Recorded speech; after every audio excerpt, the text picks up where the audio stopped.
Israel Iran സംഘർഷത്തിന് പിന്നാലെ Indian ഓഹരി സൂചികകൾ നഷ്ടത്തോടെയാണ് വ്യാപാരം ആരംഭിച്ചത്. ബോംബെ സൂചിക സെൻസസും ദേശീയ സൂചിക നിഫ്റ്റിയും ഇന്ന് നഷ്ടത്തിലായിരുന്നു. വ്യാപാരത്തിന്റെ തുടക്കത്തിൽ സെൻസസ് 1250 പോയിന്റ് ഇടിഞ്ഞു. നിഫ്റ്റി 25,500 പോയിന്റിനും താഴേക്ക് പോയി. മറ്റ് ഏഷ്യൻ വിപണികളുടെ ചുവട് പിടിച്ചാണ് ഇന്ത്യയിലും തിരിച്ചടിയുണ്ടായത്. വ്യാപാരം തുടങ്ങിയതിനു പിന്നാലെ സെൻസെക്സ് 1264 പോയിന്റ് ഇടിഞ്ഞ് 83,002 എത്തി. നിഫ്റ്റി 344 പോയിന്റ് ഇടിഞ്ഞ് 25,452 എത്തി. പിന്നീട് ഇരു സൂചികകളും നില മെച്ചപ്പെടുത്തിയെങ്കിലും ഇപ്പോഴും നഷ്ടത്തിൽ തന്നെയാണ്. BSEയിൽ ലിസ്റ്റ് ചെയ്ത ഓഹരികളുടെ വിപണി മൂല്യത്തിൽ 5.63 ലക്ഷം കോടിയുടെ കുറവുണ്ടായി. വിപണി മൂല്യം 469.23 ലക്ഷം കോടിയാണ് കുറഞ്ഞത്. ഇറാൻ ഇസ്രായേലിലേക്ക് ബാലിസ്റ്റിക് മിസൈൽ അയച്ചതോടെ മേഖലയിൽ സംഘർഷ സാധ്യത വർദ്ധിച്ചിരുന്നു. ഇതുമൂലം എണ്ണ വിതരണത്തിൽ ഉൾപ്പെടെയുണ്ടായേക്കാവുന്ന കുറവ് സാമ്പത്തിക രംഗത്തെ സ്വാധീനിക്കുവാനുള്ള സാധ്യതകളാണ് വിപണിയുടെ തിരിച്ചടിക്കുള്ള കാരണം.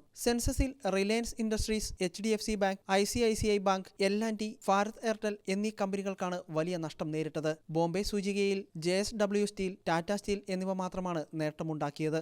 നിഫ്റ്റിയിൽ ഓയിൽ ആൻഡ് ഗ്യാസിൽ 1.2% നഷ്ടം രേഖപ്പെടുത്തി. സംഘർഷം തുടരുകയാണെങ്കിൽ ഇന്ത്യൻ ഓഹരി സൂചികകൾ നഷ്ടത്തിൽ തന്നെ തുടരാനാണ് സാധ്യത.